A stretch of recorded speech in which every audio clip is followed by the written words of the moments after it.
6th of March 2012. Police make a gruesome discovery. As a journalist, this is one of the most shocking things I've ever written about. Something like this ripples out and affects lives for so many different people. The headless torso of a woman packed into a suitcase is recovered from a canal in the Hackney area of London. It's clear she's been the victim of a violent death. The suitcase burst open and the torso floated to the top. To find a dismembered body is, pretty nasty. It's like something out of a horror film. Within days, the body is identified as that of 29-year-old Gemma McCluskie, an actress best known for her appearance on the BBC television soap Eastenders. She was making something of her life, and she was going somewhere all of a sudden. So I suppose what makes this whole thing more tragic is that, she'd beaten the odds. The murder of Gemma McCluskie was a heinous act that was taken one stage further by the fact that she was dismembered. Within days, the police have a suspect, and despite some compelling evidence, definitively proving guilt is a challenge. He didn't give up easily. He seemed quite determined, from what we know, to get away with this. He did various cover-ups to try and justify the idea that this was the truth and that he had not murdered her. But dogged detective work and detailed forensic analysis make the breakthrough in the case, proving that when crime happens, it always leaves a trace. The collection and reviewing of closed-circuit television, the forensic retrieval at the scene. This is where the police did find traces of Gemma. Murder always leaves a trace.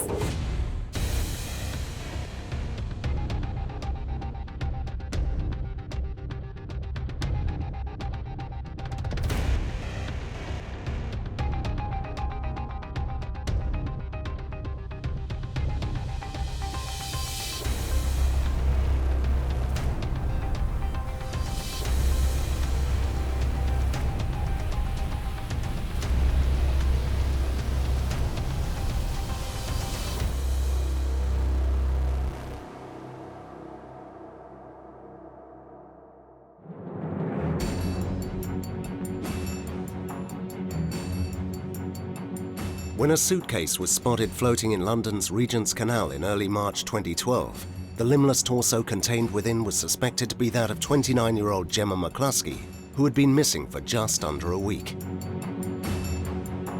When arms and legs and then a head were discovered, police knew they'd found Gemma. They also knew they were dealing with a dangerous and potentially unhinged killer. Very grisly, certainly. The most grisly thing I've ever reported on. It was just so graphic and it was like a real-life horror film.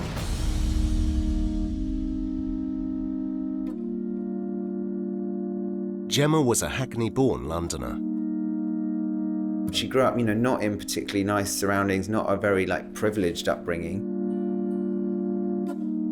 It's a mixture of all working class Eastenders, Cockneys if you like.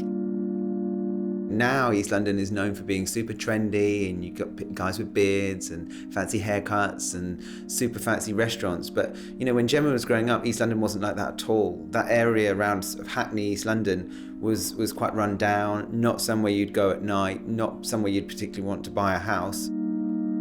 She came from what I would describe as a very tight-knit working class community here in London. So two brothers that she had, she would see a lot of them. They would talk to each other continually. They'd rely on each other. It was the sort of community where you really are living in and out of each other's pockets, I'd say. Very loyal to her friends. She was, like I say, had this sort of fierce streak to her. Someone who liked to have a bit of a joke. Also a very generous person, very caring. She had this kind of almost maternal thing to her of telling off someone else, or don't treat your brother like that, or that sort of type of thing, but in a caring but definitely I'm in control sort of a way. Gemma's 56-year-old mother Pauline had been ill for several years and walked with the aid of sticks. She and Gemma's older brother Tony lived together in a house on Pelter Street in Bethnal Green. Gemma's caring side could be seen in her attitude to her mother, who was in hospital after contracting an MRSA bug following an operation to remove a brain tumour. She was going daily to look after her very sick mother. Her mum was frail from what I understand and needed a lot of attention, and Gemma was there for her. Gemma had always wanted to be an actress. She was really outgoing, popular, and a sparky young woman. And she had some success. I mean, she was in a series called No Sweat. She did about 14 episodes of that. But the programme that really brought her to prominence was Eastenders. At just 17, Gemma landed a role on Britain's most popular soap opera.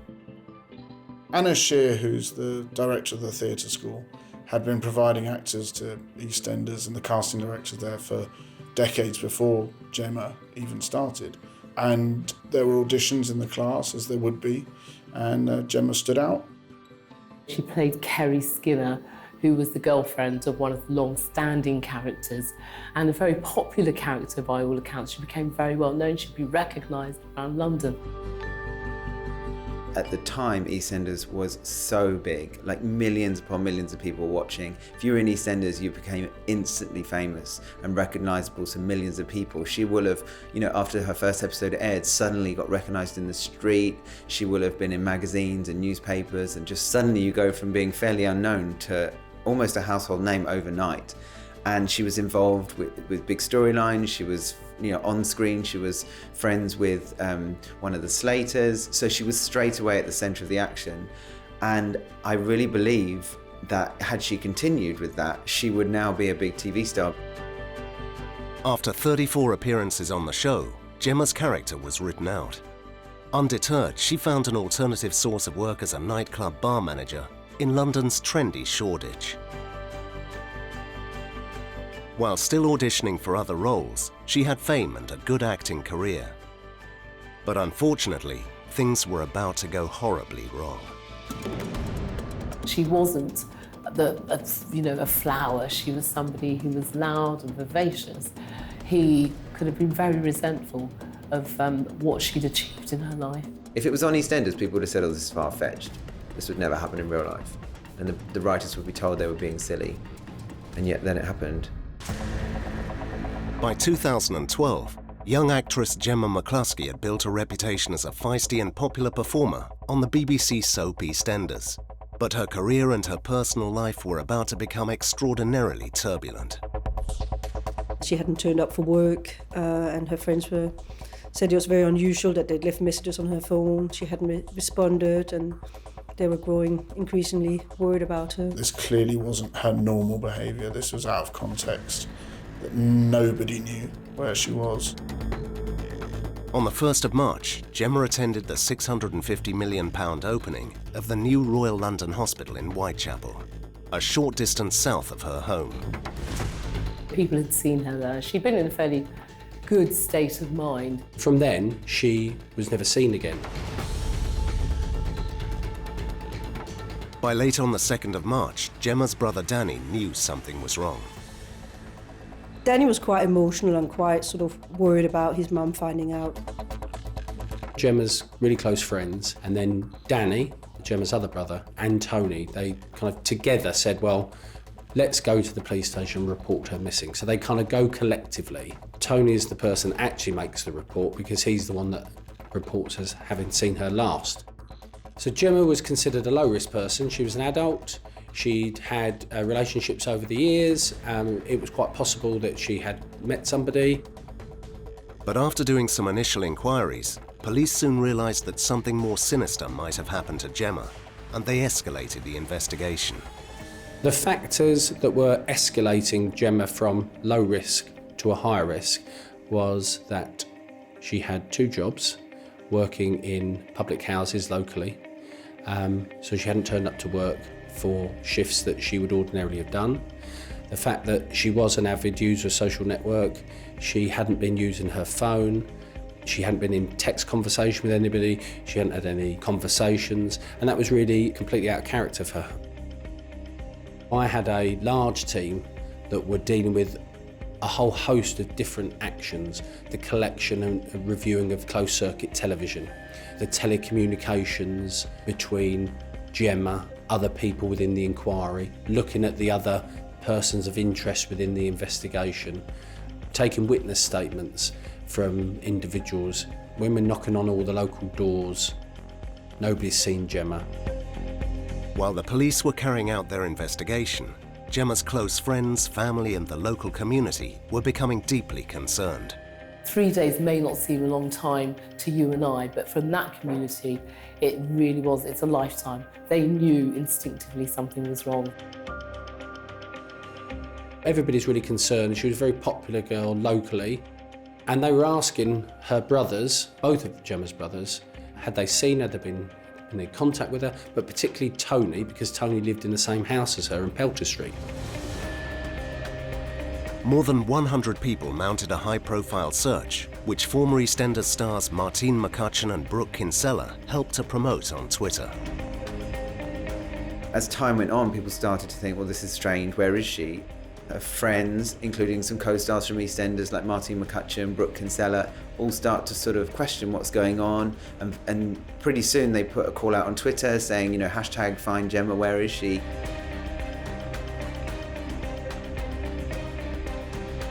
On the 5th of March, a search for Gemma was organised from the Bird's Cage pub, and missing persons flyers were posted throughout the East End. The search was organised by her cousins, but both her brothers were a real key part of the search, as were her aunts, uncles, and really close friends. Many of them were actually related to her. The first search was started from the Birdcage, which is very close to where Gemma lived. All the national newspapers came into the newsroom, and someone brought over a copy of the Sun newspaper, and it had Gemma's brother Tony on the front page. And there's this sort of haunting image of him holding a picture of his sister. Everybody within the local community knew Gemma was missing. With a search campaign and media interest, Gemma's disappearance was now firmly in the public sphere.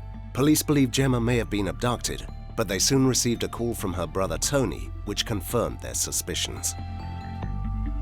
Tony has got one of Gemma's friends at his house, and during the time that they're discussing Gemma, he receives a telephone call. He called them, claiming he had Gemma hostage, that she'd been sexually assaulted, and that he would only release her if he got £2 million in ransom. Tony, having received that call, gets in touch with the Missing Persons Unit immediately to report what's just happened, and the local police then come round to see Tony to take a statement from him about this occurrence. He withheld his number, but the police were able to trace him. And one of the calls actually was played in court. It was heard by, it was put on speakerphone, so it was heard by a big group of people, and he was being menacing. And whilst the police are there, that is when Gemma's torso is discovered in the Regents Canal.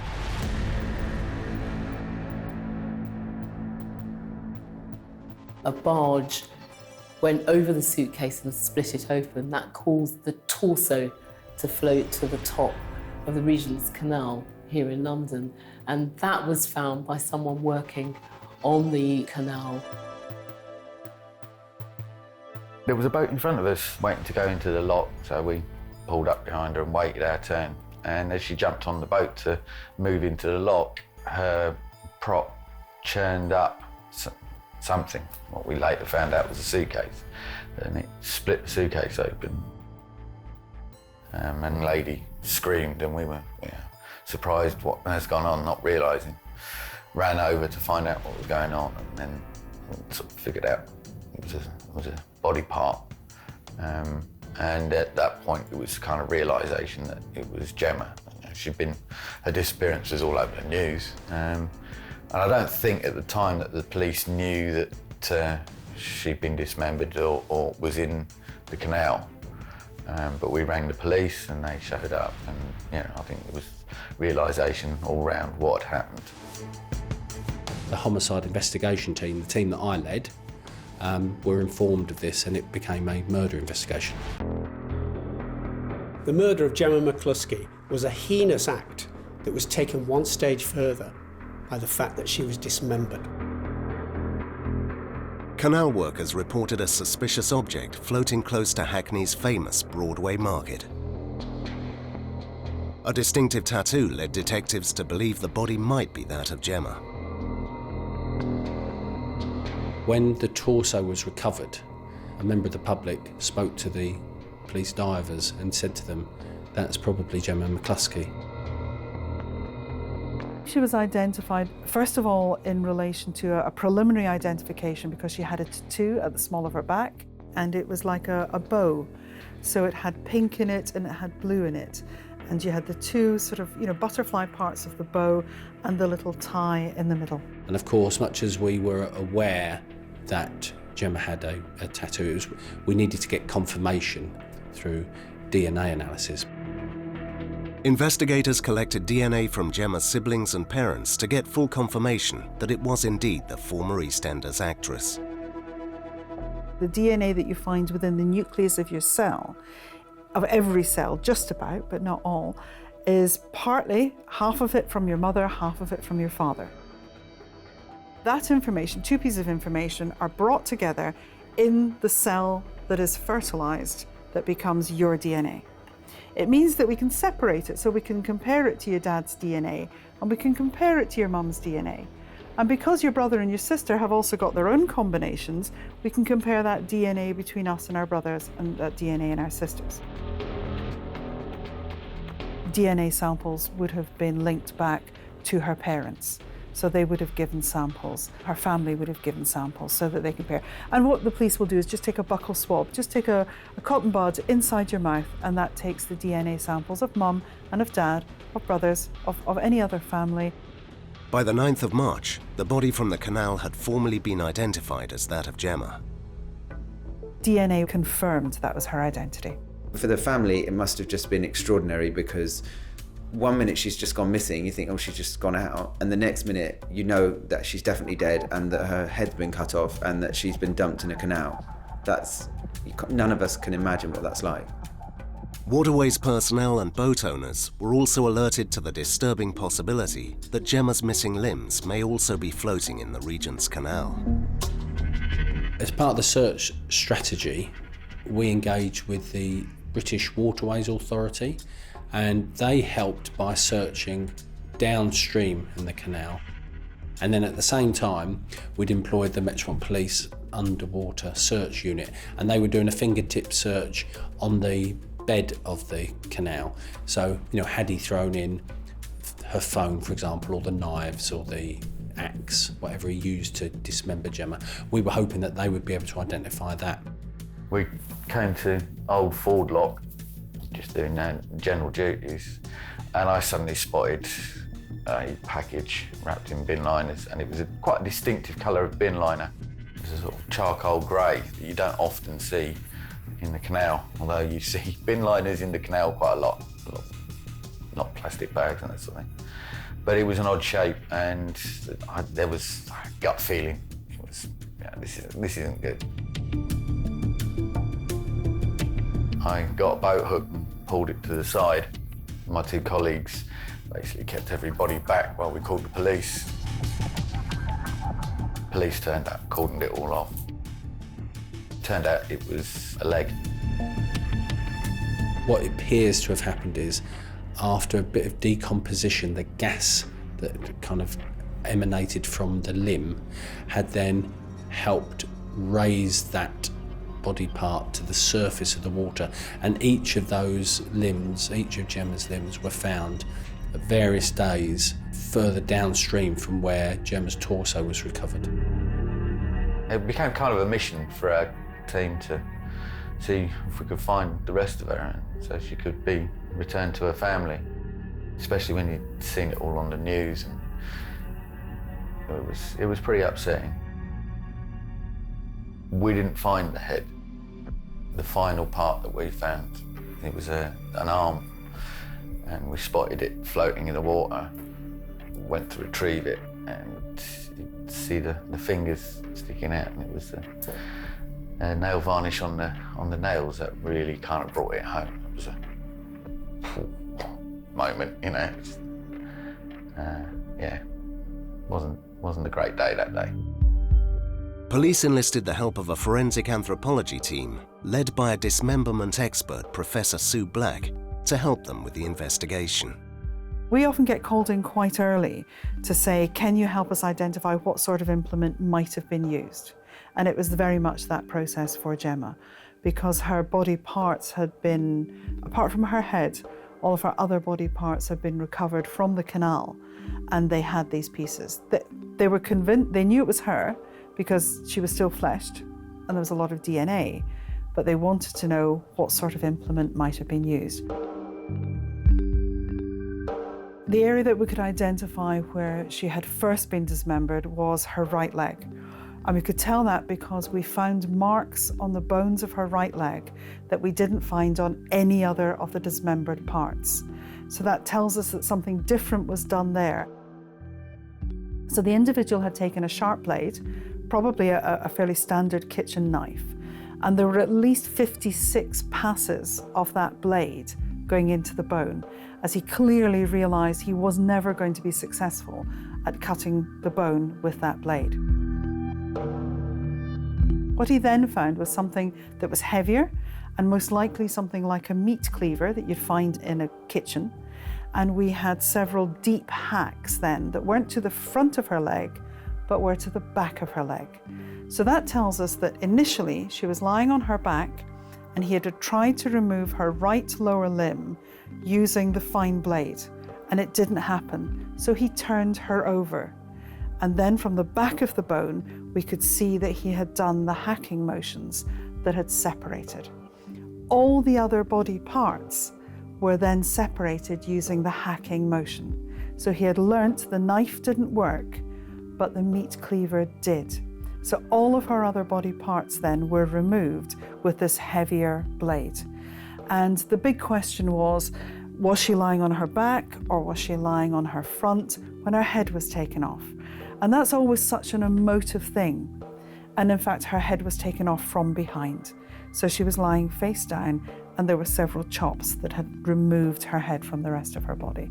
So for us, it's about what was the order. Not that it matters terribly, but it does tell us that the individual was not experienced.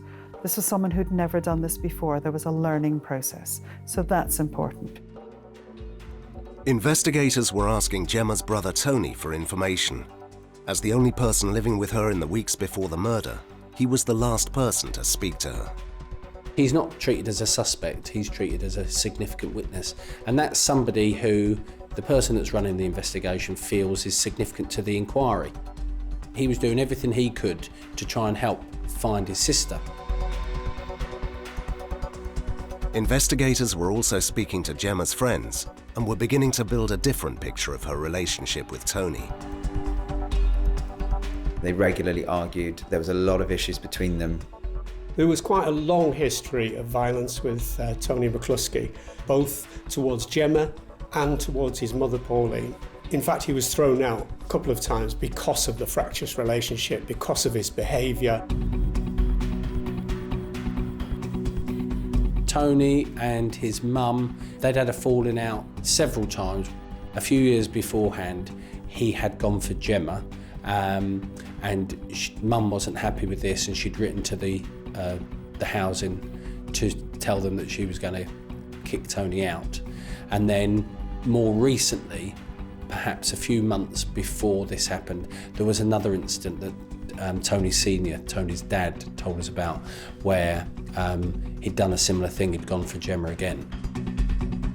Tony McCluskie had small amounts of depression.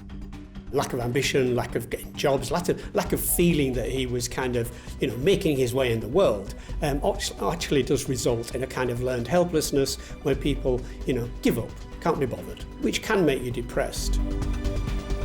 However, he will also have been someone who carried this personality trait, this lack of empathy for others, and this lack of care and pride in himself. Tony's insecurities became more prominent when he was around his sister. he did behave in a jealous manner, protective, as if it was his girlfriend when she was out with other people, etc. And he would have felt a lot of animosity. It could well have been envy there. I mean, she would have had money, she was popular, she had lots of friends. His life wasn't particularly great, he wasn't going anywhere, he didn't have much to sort of show for himself, whereas her life was really on an upward trajectory. She was doing really well. By late February of 2012, things in the household on Pelter Street had come to a head. Gemma's role was slowly changing.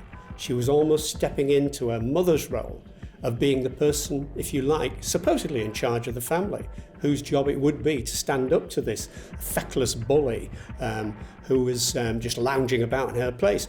And she will have kind of increased in stature. She will have got less tolerant of this behaviour, and this will have actually increased over time to the point where she did stand up to him. Tony's constant drug smoking was making him behave erratically. The heavy use of a strong form of marijuana known as skunk, which is far stronger than cannabis, and can affect your mental health and give you all sorts of side effects which can cause you problems. This is why there were several arguments with his sister and with his other siblings as well at times. It seems he smoked cannabis from morning to night. He would start first thing in the morning. So he did not, if you like, give his brain a chance to actually recover from this. And he will have been feeling paranoid. He will have been slightly deluded. It was affecting his moods. There would be violent and very loud arguments. He didn't seem to work, he didn't seem to have a purpose, and he's got a sister who's popular, she's outgoing, she's got a career, and the two things were at odds, and that's why it seems they just weren't getting on. In recent days, he'd flooded the bathroom after leaving the taps running, and relations between him and Gemma were at breaking point. When Gemma leaves the hospital, she goes to a friend's house, and there's 3 or 4 people at the house, and during those conversations she's having a bit of a moan up about Tony and what's happened with the bathwater running over, and between them they're talking about, well, you want to kind of sort him out, Gemma, and you're going to kick him out, and there's a discussion around that. And whilst that's all going on, Gemma receives a phone call from Tony, and she kind of sits outside the room, but the friends can hear there's an argument between Gemma and her brother, and when she kind of comes back to the room, she says, well, I'm going to go now, and I'm going to go, and that's what I'm going to do. I'm going to go and sort him out and tell him he's going to have to leave the house. After visiting a friend in Mile End, she returned home to Pelter Street. It's believed Gemma then said she'd had enough and asked him to leave the family home. Tony's hazy recollection of the day Gemma disappeared aroused even more suspicion with investigators. He was held for questioning, and I think there were holes in his story. There started to be some inconsistencies in Tony's statements to the police. Tony at the time had a hand injury, and he had said that he'd had that injury as a result of an accident with a bike. We'd established pretty quickly that he'd reported to somebody else that the injury had occurred when he fell off a wall, and he was obviously clearly trying to hide something. And what we established was that he'd been in a fight a few days beforehand, perhaps trying to keep from police that he had a violent nature.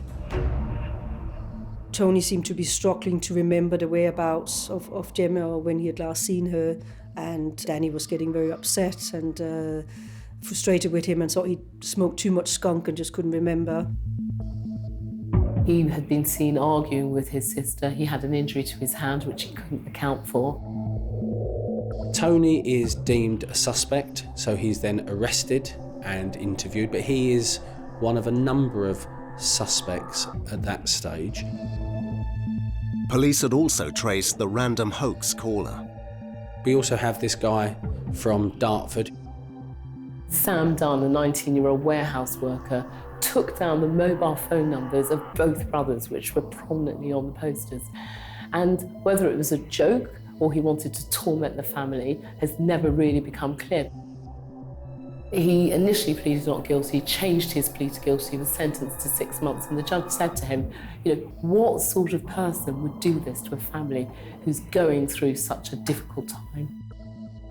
With Sam Dunn now out of the frame, Tony became the prime suspect. He had told one friend in the preceding 3 or 4 days that he'd last seen Gemma in the afternoon. Then to another friend, it was in the evening. He remembered Gemma going out the day she got back from, on the 1st of March from the hospital appointment. Then he told somebody else he hadn't. And when the officers that had done that interview or the taking of that statement, they came to report back, they said they weren't happy with some of these inconsistencies. And it was at that stage that he is deemed a suspect and he is arrested.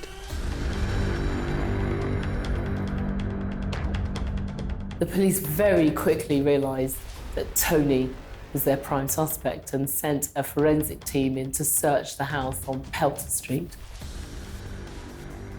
We had the evidence recovery unit led by scientists, and they're methodically applying different processes to try and identify if there is blood or matter that would indicate that Gemma had died at the premises.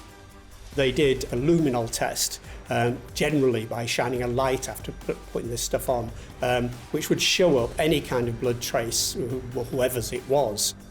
We identified some blood on the handle of a knife that was in the knife block, which we established was Gemma's. And probably most significantly, we identified a microscopic piece of Gemma's body tissue, which was analysed, and that body tissue we know came from within Gemma's body. Police knew they had their man, but the circumstances and the reasons for the obvious brutality were still a mystery. Tony McCluskie went from blabbing out anything that would kind of make it look as if Gemma was still okay and it was not him and he had nothing to do with it, to saying no comment. Tony, did you kill Gemma? No comment. Tell me about what you know about the disappearance of Gemma. No comment. Surely you want to bring to justice the people responsible. No comment. I think at the time that he'd kind of got rid of her body parts, he thought that he was in with a chance. And I suspect for that brief period of time when he received the telephone call from this guy from Dartford, He must have thought his luck was in. He must have thought, this is my perfect alibi. This man's admitting or claiming that he's got Gemma. I could get away with this. And there was a possibility that the torso and that the limbs, they'd started to move downstream. It's possible that that could have ended up going into the London Basin and out into the Thames. And I suspect, why else would he have done it if he didn't think that he could get away with it? Investigators now needed to trace Tony's footsteps on the day of Gemma's murder. On the day that Tony goes to see his mum in hospital after Gemma's death, he texts Gemma's phone, say, look, I've been to see mum, she's feeling fine, and he kind of signs it off, I love you, with a kiss. He'd never sent any other text messages to Gemma with, you know, that fondness, love you, and the kiss. Who's kind of, I think he was thinking ahead, well, if the police identified my phone or Gemma's phone, they'll find this text message and it will show that I'm caring for my loving sister. The cell site analysis, the telephone analysis that we had on his telephone, which showed us that Tony had gone to the canal on at least a couple of occasions on the night that he disposed of her body. When Tony had got rid of Gemma's torso, he called a local minicab company and had wheeled a suitcase up to the minicab company and put it in the boot of the car. When bodies are found, or body parts, they may be wrapped in plastic bags and disposed of. Torsos quite often are found in suitcases because they're the only vehicle that is big enough to take that mass and to also not look unusual when you're seen transporting it. We recovered CCTV of Tony placing this suitcase into the boot of the car. The minicab goes off with Tony and Gemma's torso in the boot up to Dunstan Road, which is right next to the canal, and we had CCTV from one of the local residents there of Tony pulling the bag along the canal. Tony tried to navigate his route walking back to the home address by avoiding CCTV, but we do capture him at a couple of occasions with his hood up, clearly trying to disguise himself. When we recovered the car, took possession of it, we took some blood swabs from the boot of the car, and those blood swabs came back with Gemma's DNA on it. When we talked to his brother, he said that he watched it over and over again, up to 10 times, knew it was his brother, and absolutely couldn't believe it. And I understand has never spoken to him since. Police were missing crucial pieces of evidence: her head and the cause of death. But that was about to change. The head wasn't found until months later, not until the September. A little marina called Chugg's Marina, which is a bit further up on the Hackney towpath. There was a local boating community and they were having a local party. So they did a bit of a clear up around the basin, just where their boats were. And during that process, they hooked out this bag, and somebody had the misfortune to open it up, and there was Gemma's head. In the initial investigation, we couldn't determine a cause of death. It was only when her head was found, and the head was found further up the canal, that we could identify what the most likely cause of death was. She'd received several injuries to her skull, so she'd been hit several times with a heavy object. Whatever that may have been, I don't know, but we could see at least two quite distinct areas of contact between an object and her head, and that then gave us the cause of death.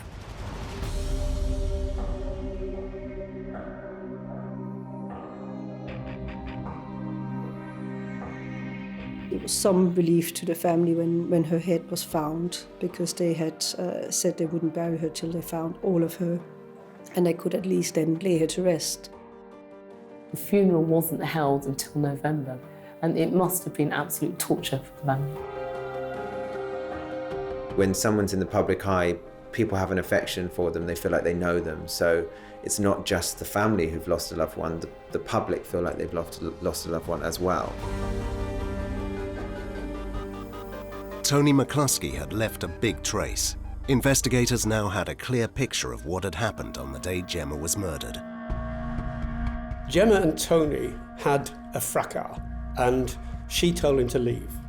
Then at some point they were separated. He said he went to bed, she'd gone out, and when she returned, it was going to be the ultimate confrontation, whereby she was going to tell him to get out of that place at that time. We do know that Tony then at some point in this fracas got hold of a heavy weapon, a blunt weapon, probably metal, and struck Gemma at least twice, very hard on the head. You've got to get rid of the evidence. You can't just hide a body, and he goes about it by chopping Gemma's limbs and her head off. Faced with conclusive evidence, Tony finally started talking. He admitted that he'd killed her, but that he couldn't recall what happened after she'd come up the stairs with the knife. He was cleaning up the bathwater that had been spilled on because of his doziness, and Gemma walked in with a knife. He has maintained that position throughout. His father has been to see him on several occasions, and he's maintained that to his dad. I know that is a huge frustration for both his father and his brother. Tony McCluskie's trial for the murder of his sister started on the 14th of January 2013 at the Old Bailey. The prosecution had a very convincing case, which included testimony from his family. Gemma's dad has said as soon as he saw that footage, he knew straight away that it was his son Tony. Danny said in his statement to the court that he woke up every day thinking about Gemma and went to bed every day trying to go to sleep. My evidence was about identifying where she had been dismembered, so whereabout on her body, into how many parts, which parts had been dismembered first, how many passes of the blade there had been, what type of blade they were. And that evidence I tried to give dispassionately and as non-graphically as possible, which is almost impossible to do, because you know in that courtroom, and it shouldn't be our concern, but of course it always will be, is that you have family who are listening to your descriptions of what has happened to their daughter. And for us as an expert witness, that is challenging. It's challenging to put what you know into simple words that the jury will understand, because they're the public, they're not scientists by and large. They wanted to know how many passes of the blade and which parts had been dismembered first. And there was no cross-examination from the defence. So my purpose was clearly to show what he had done and how many times he had cut his sister's body. The jury give the verdict, and it took them over a day to come to their verdict, but gratefully they made, in my view, the absolutely right verdict that he was guilty of murder, because Tony had, prior to the trial, already accepted and pleaded guilty to manslaughter. The judge recommended that Tony serve a minimum of 20 years for taking his sister's life, covering his tracks and dismembering her body. That's a huge period of time, and in these circumstances, yeah, I think it's fully justified. With Tony McCluskie now serving his sentence, the community and most of all Gemma's family were still feeling the impacts of his horrific actions. The thing about a case like this is it affects so many people's lives. Like the people that found that body in the suitcase that day, that'll never leave them. Journalists, you learn to become quite robotic with these things, but this perforated that because it was just mad. It's always hard to comprehend what leads to someone murdering another person, let alone a brother murdering his own sister. Tony McCluskie is an ongoing danger to society who really should never be released. His propensity to carry out offensive, violent acts is something which will not go away with time. The girl who had everything to live for and so much to give, and through some unimaginable acts of evil, that was snatched away, and her life's over and her family's lives are changed forever. It must have been absolute torture for the family, especially the father. If you think about it, his wife is ill, frail, in hospital. His daughter, he now has discovered, is dead, and the person responsible is his son. I mean, it couldn't get any worse. For most families who are in that situation, it is because they've lost their child. He lost them both. He lost his child through the brutality of another child. I don't know how he coped with that, I really don't. My thoughts are genuinely with the family, and continue to be, what they had to go through, and the challenges that continue to be with them around, being without their daughter, without their sister, must be, it must just be awful. And this particular investigation really did touch me and the members of the team. The family liaison officer asked me if I would be willing to meet with Gemma's father. He wanted to personally thank, and this to me is the most, it's an incredible, utterly incredible thing for him to do, given all that he went through, was that he wanted to talk to everybody who had helped in the investigation personally, to thank them for what they had done for his daughter. I gave him my condolences to say that I couldn't understand what he was feeling, and he shook my hand and he thanked me. And how he had the courage and the humanity to do that, I will never know. And whilst it is the most awful case, I'm sure she would have been incredibly proud of her dad, because I think everybody else was.